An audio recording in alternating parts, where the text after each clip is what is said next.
السلام عليكم ورحمة الله وبركاته. حلقة اليوم عمل 80 إلى 100 وجبة من البروست. معنا هنا الدجاج مقطع إلى الحبة الدجاج إلى 8 قطع بهذا الحجم. هذا الفخ، الصدر، هذا الفخ. طبعا حوالي 2 كرتون ونص، يعني بما يقارب 100 وجبة. كل وجبة تتكون من قطعتين بروست مع التوابع طبعا. بعدما قطعناه وغسلناه نقعتها في الخل ثم نشفتها.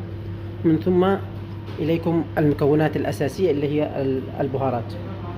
أول مكون اللي هو ممكن نسوي بماء أو نسوي بحليب. هذا 5 لتر من الحليب، أي نوع حليب سائل، بالإضافة إلى البهارات، بهارات البروست. البهارات معنا هنا اللي هو بهارات البروست أو البابريكا الحار، حوالي 10 ملاعق أو بما يقارب ربع كيلو، يعني 250 جرام. بالإضافة إلى حوالي 150 إلى 200 جرام من الزنجبيل، كبزرة 150 جرام، هيل مطحون 150 جرام، جني موتو أو معزز حوالي 150 جرام إلى 200 جرام. معنا ثوم بودر حوالي 200 جرام، ملح الطعام حوالي 200 جرام. هنا بصل بودر يفضل يكون أبيض حوالي 100 جرام. ممكن نضيف أي نوع من البهارات اللي حسب رغبتكم، ولكن هذه البهارات المخصصة والحارة للبروست. هنا الحليب نضيف كم. طبعا أول شيء نخلط البهارات مع بعض. فيصل، هذه البهارات نخلطها مع بعض. نسوي إذا حبينا نسوي نص في الدقيق ونص في الحليب عشان التتبيلة. هذا معنا الحليب حوالي 5 لتر. نسوي البهارات كاملة هنا. إذا عندنا هذه توابل خاص في البروست تنباع في محلات البهارات، توابل بروست الدجاج. هذه زي الدقيق بس فيها تابل، يعني فيها بهارات خفيفة. نضيف إلى الدقيق. هنا معنا حوالي 5 كيلو دقيق، وهنا 5 كيلو دقيق. نضيف لها حوالي من كل 5 كيلو دقيق نضيف لها حوالي نص كيلو من توابل البروست. ونستخدم إذا بقى معنا من الكمية اللي هنسويها اليوم نبقي لعمل ثاني. وإذا ممكن نسوي بدل التوابل ممكن نسوي بدل التوابل الخلطة، البهارات اللي فعلناها اللي ذكرنا أسماء البهارات اللي فيه.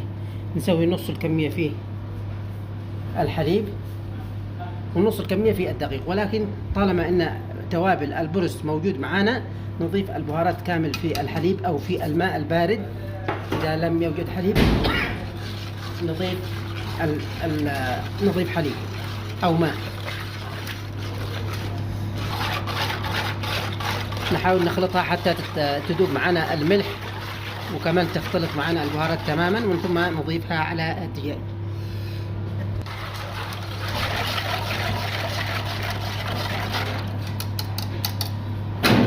نصبها في الدجاج كما تشاهدون.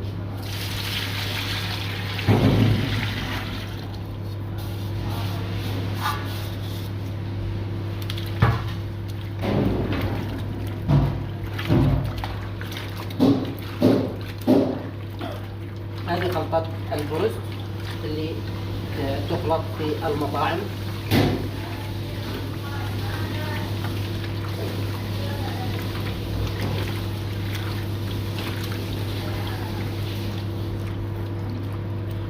نتركها تتخمر مدة حوالي 4 ساعات. يفضل ان احنا نخمرها من اليوم الاول في الثلاجة ونستخدمها على طول.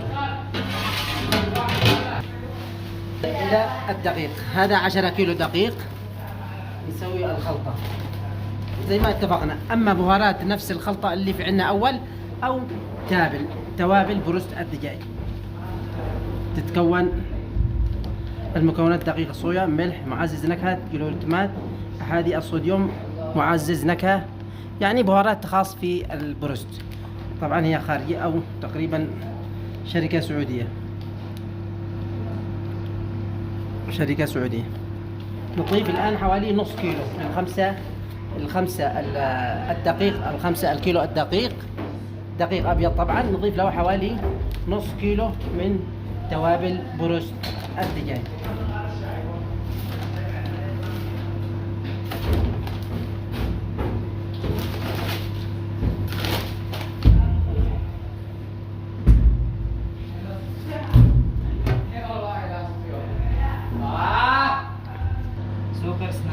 بالإضافة إلى النشاء نضيف حوالي 200 جرام من النشاء في الخمسة الكيلو تقريبا، أو ربع كيلو تقريبا في الخمسة الكيلو الدقيق مع التوابل، عشان النشاء يعطينا قرمشة في البروست.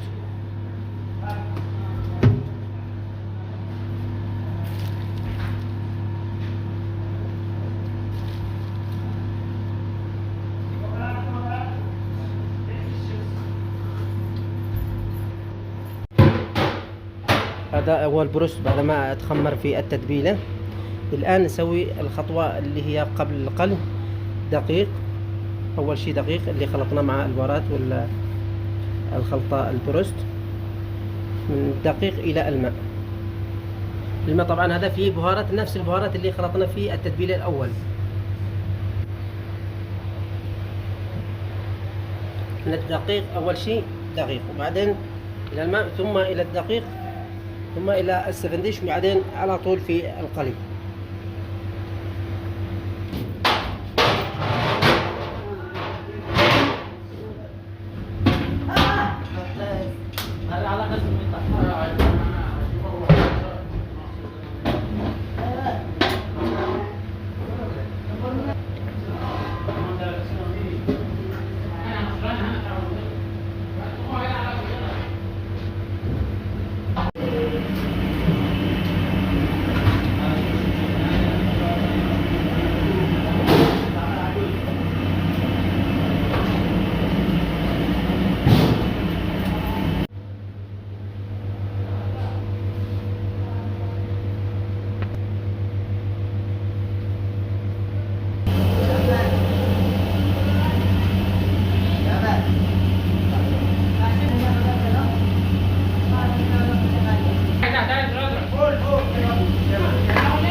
طبعا بالضغطات البروست نسوي ضغط بالبروست بدل الماكينة، يحتاج معنا من 10 إلى 12 دقيقة تقريبا. أما المكاين الضخمة تحتاج حوالي من 5 إلى 7 دقائق تقريبا، وكله على حسب الضغط. في نوعية ممتازة يعني خلال 10 دقائق بيكون جاهز، إلى 12 دقيقة. يعني تختلف المكاين عن الضغطات تقريبا بحوالي 8 أو 7 دقائق.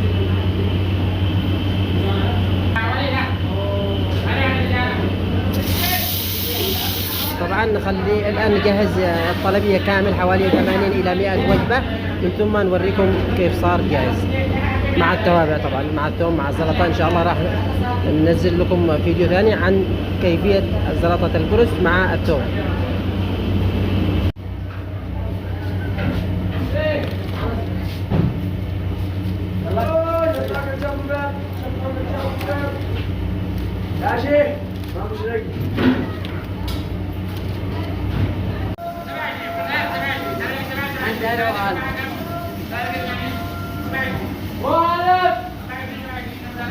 واحلى بريسلم، احلى معلم شيف، ولك شيف فيصل لمساعدتك، لمساعدتك يا عم الشيف.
الخطوة الأخيرة إن احنا نغلف البرست ونحط الثوم مع الزلطة على الأطباق أو نوزعها على حسب الطاولات،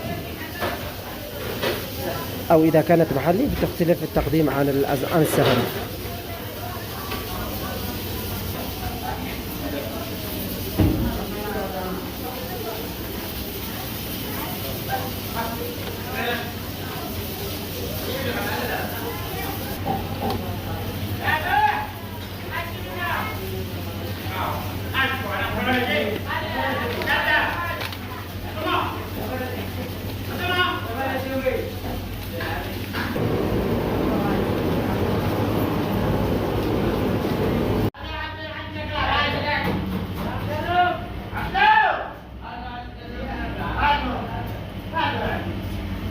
هذه هي نهاية حلقة اليوم. حوالي 80 قطعة، 80 وجبة من البرست بما يقارب 160 قطعة. هذه زلطة البرست، على كل وجبة حبة ثوم وواحد زلطة، بالإضافة إلى تكتمل الوجبة البرست بحبة بيبسي أو عصير، ولكن يفضل أنه البيبسي تبع عصير.